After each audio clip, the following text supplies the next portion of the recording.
જલિયાવાલા બાગમાં જ્યારે ધાણી ફૂટ ગોળીબાર થયો, લાસુનો એક કૂવો ભરાઈ ગયો તો આખો, આપને ખબર છે. અને 12 વર્ષનો એક છોકરો લાસુની આડો હતા તો આમ નીકળ્યો, આમ ઢળડાતો નીકળી ગયો. 12 જ વર્ષની ઉંમર, પાઘડી છે માથે નાનકડી.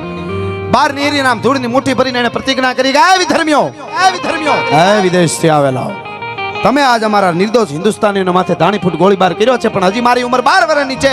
પણ એક દિવસ તમારા પાર્લામેન્ટમાં બોમ્બના ધુબાકા ન કરું તો હું સરદાર ભગતસિંહ નહીં, આ મારી પ્રતિજ્ઞા છે સાહેબ. અને એને કરી બતાવ્યું. એના ગીત અમે ગાઈ સાહેબ. અમે ગાંઠિયા વંટા સુલમાં મોઢા કરી જાય ને રાહડા ગાય જ નથી કોઈથી. પડકરા ગમે સાહેબ.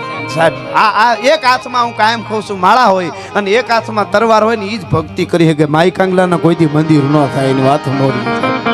એટલે મજા આવે છે મને બોલવાની. એટલે અને ભગતસિંહ જ્યારે લાહોરની જેલમાં હતો, પોતે લાહોરની જેલમાં, ત્યારે છોડાવવા માટે યુવાનો ગયા હતા. અરે બેનું દીકરીઓ ગયા હતા આપણા. અમે અમારા ભગતસિંહ વાપસ દે દો, હમ કુછ નહીં કરેંગે, હमें आजादी नहीं चाहिए, हमें भगतसिंह दे दो, हमें आजादी नहीं चाहिए. તેથી જેલમાંથી હાવજ ભગતસિંહ ડણકતો તો ऐसा मत कहो, मैं आजादी मांग के नहीं, मैं आजादी छीन के ले लूंगा, मेरा जन्मसिद्ध अधिकार है. હું ઝોંટવીને લઈ લઈશ આઝાદી, મારો જન્મસિદ્ધ અધિકાર છે સાહેબ.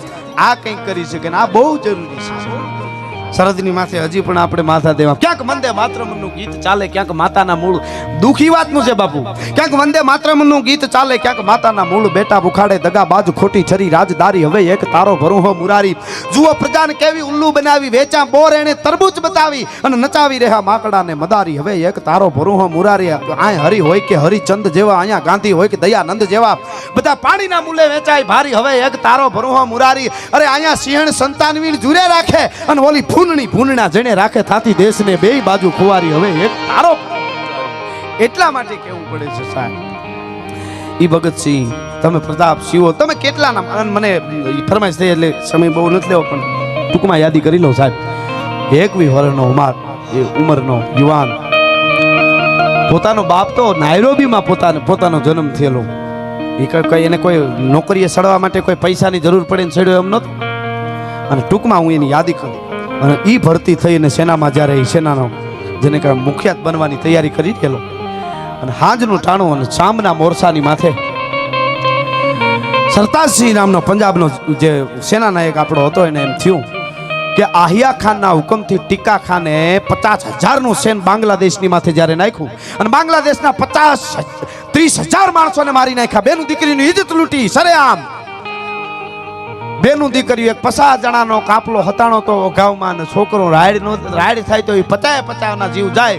એટલે એને બચાવવા સારું થઈને છોકરું રોવા ગયું તો હગી જનેતાએ છોકરાનું મોઢું મરડીને મારી નાખ્યો. તો સાહેબ આવો અત્યાચાર જ્યારે આહિયા ખાનના હુકમથી ટીકા ખાને કર્યો અને એને બાંગ્લાને ધમરોળ્યો, સુભાષચંદ્રના બોઝના દેશને ધમરોળ્યો, રવિન્દ્રનાથ ટાગોરના જેને કહેવાય જન્મભૂમિને જ્યારે ધમરોળી, અને પછી ધીરે ધીરે ભારતની માથે જેમ આફ્રિકાના જંગલમાંથી નીકળેલો ડેકારી નામનો અજગર શિકારને બરડામાં લઈ ભારત માથે વળ્યો ટીકા ખાન આહિયા ખાનના હુકમથી.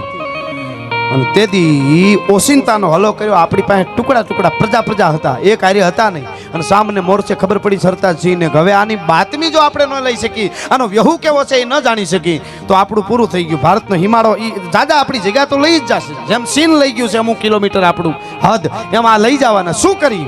અને સરતાજસિંહ નામના જેલરે હાંજને ટાણે ઊભા થઈને હજારો યુવાનોની કતાર ઊભી કરીને પડકાર કરીને કીધું, કોઈ માયનો લાલ છે આમાંથી કે પૂરી બાતમી લઈ આવે કે એની પાસે વ્યહુ કેવો છે ને કેટલી સેના કેવા હથિયારો છે. તેથી છીમાડાનું ખેતર હોય ને પાણી ઘટ્યું હોય ને ગાભ્યાવાલા ઘઉંના ડુંડા મરડાઈ જાય ને તડકો ધગે નામ એમ માથા ત્યાં બધા કે મરવા માટે તૈયાર છે મા ભોમ માટે, પણ એકલું કેમ જવું નહીં? ગયા પછી બાતમી મેળવીને પાછું કેમ પૂગવું? અને તેથી ફૂટડો યુવાન સાવ 21 વર્ષની ઉંમર અને મૂછના કાતરાની માથે હાથ દઈને ઊભો થયો ખૂણામાંથી.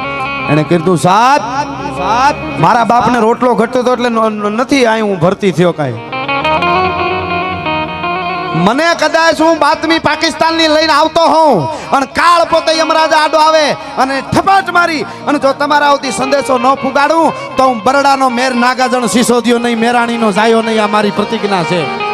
અને સાહેબ એને કરી બતાવ્યું. સાહેબ પ્રસંગ આખો નથી કહેતો, એ તો લાંબો છે, પણ ઇન્દિરાબેન ગાંધીને કાગળ લખવો પડ્યો. હજી મોઢવાડામાં કાગળ પડ્યો છે કે બેન હે મેરાણી હે ભાઈ, તે તારા દીકરાને કેવું ધાવણ ધવરાયું, 32 ગોળીઓ લાગ્યા પછી પૂરી બાતમી આપ્યા પછી શ્વાસ છોડ્યા છે. આવો કોઈ યોદ્ધો હજી સુધી મને ખબર નથી પડતી સાહેબ. આના વર્તન આની વાતો જગતના ચોકમાં રહીએ. એના સામું આ નારાયણને ઊભું પડે, વચરાજને ઊભું પડે, સંતોને પ્રગટ થઈ જવું પડે સાહેબ, ઈ ક્રાંતિ છે. એટલે છેલ્લે બે કડી, કારણ કે હજી કલાકારો ઘણા છે, એટલે વીર વસરાજ અમારે ભુવાતાથી લઈ અને બધા સંતો છે, સોલંકી વીર વસરાજની વંદના હું બે કડીમાં હું કરી લઉં, કારણ કે વસરાજ પેટ્રોલિયમનો અહીંયા મંગલ પ્રારંભ થયો છે. એટલે કે ઈ પોખાણો જેદી પોખાણો તો માંડવે લાડો રે હાડો તેદી સુણી થા અને અમાણો વાછરો ડાડો વિફડો ફેંકી વરમાડાયું રે. હવે વરરાજા તું આડજે ગાયું, સોલંકી તું આડજે ગાયું.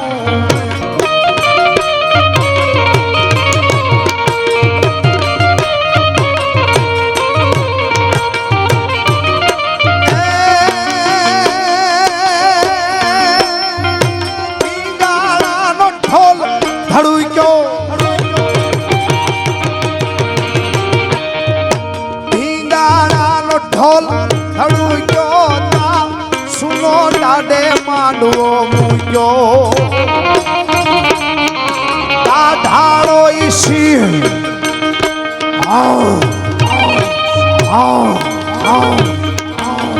ઢાળો ઈ સિંહ ડણુયો હાથ પાડે છે ચારણી આયુ.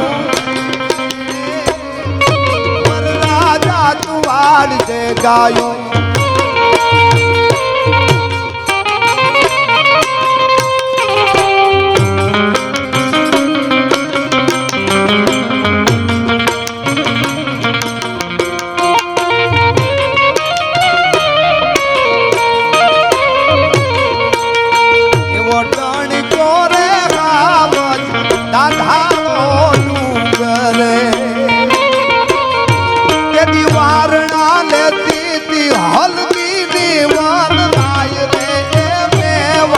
નામો ભી એવા રંગ છે રે જાગેરા પ્રતાપ રાણ છે રે જાગેરા પ્રતાપ રાણ ને.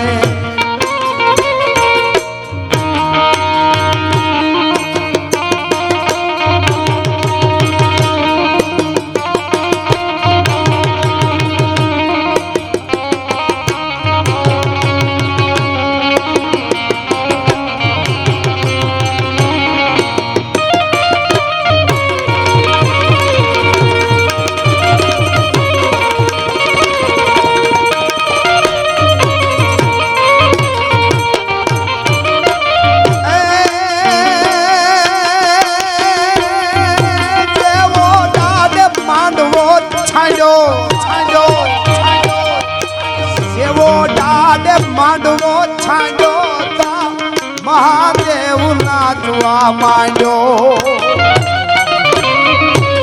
પેલો પગ પેગડે માંડ્યો તા દિગપાળો એ ખકોરીઓ ભાયું રે. વરરાજા તું આજ ગાયું, સોલંકી